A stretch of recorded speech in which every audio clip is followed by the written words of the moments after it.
Alors pour cette troisième édition, elle aura lieu au Maroc, donc du 19 au 24 mai, avec une problématique assez différente des deux premières, puisque nous avons le thème de l'eau qui revient, puisque comme l'Afrique de l'Ouest et l'Afrique du Nord ont toutes la même problématique sur la gestion de l'eau, le traitement de l'eau notamment, et ces différents sujets vont être au centre de notre action.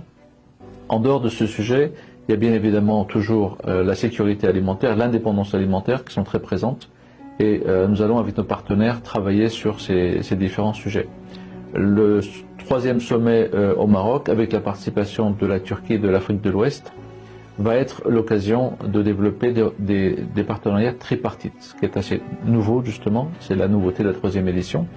Le Maroc a des accords avec l'Union européenne et les États-Unis notamment en matière de libre-échange agricole. C'est l'un des principaux fournisseurs notamment de l'Union européenne. Mais d'une autre manière, c'est également un pays qui a des relations avec l'Afrique de l'Ouest, dans le domaine agricole également. Donc cette mission qui aura lieu à Marrakech et à Agadir sera l'occasion de travailler sur ces différents sujets.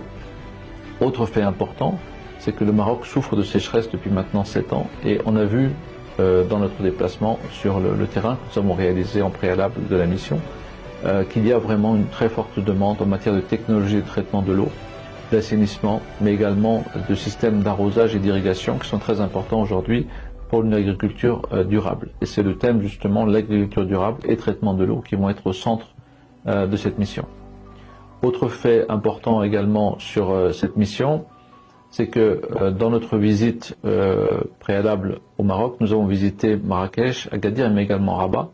Nous avons eu l'occasion à Rabat de voir les investissements du groupe Al-Bayrak, un investissement très important puisque le groupe Al-Bayrak emploie près de 650 personnes dans une usine de technologie textile notamment, qui va depuis le fil jusqu'à le produit final, donc qui fait l'ensemble du process.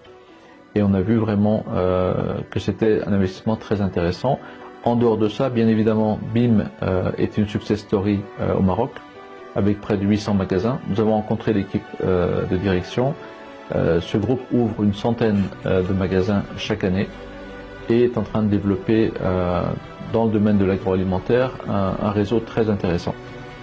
Tout ça pour dire que les entreprises turques qui ont déjà investi au Maroc, les entreprises turques présentes en Afrique, seront présentes sur cette mission et ce sera l'occasion pour les entreprises de l'Afrique de l'Ouest de rencontrer de futurs partenaires, notamment de l'agroalimentaire, mais pas seulement. Également pour l'agriculture, puisque nous savons aujourd'hui que sur cette région, notamment Agadir dont on parle, la région Souss Massa,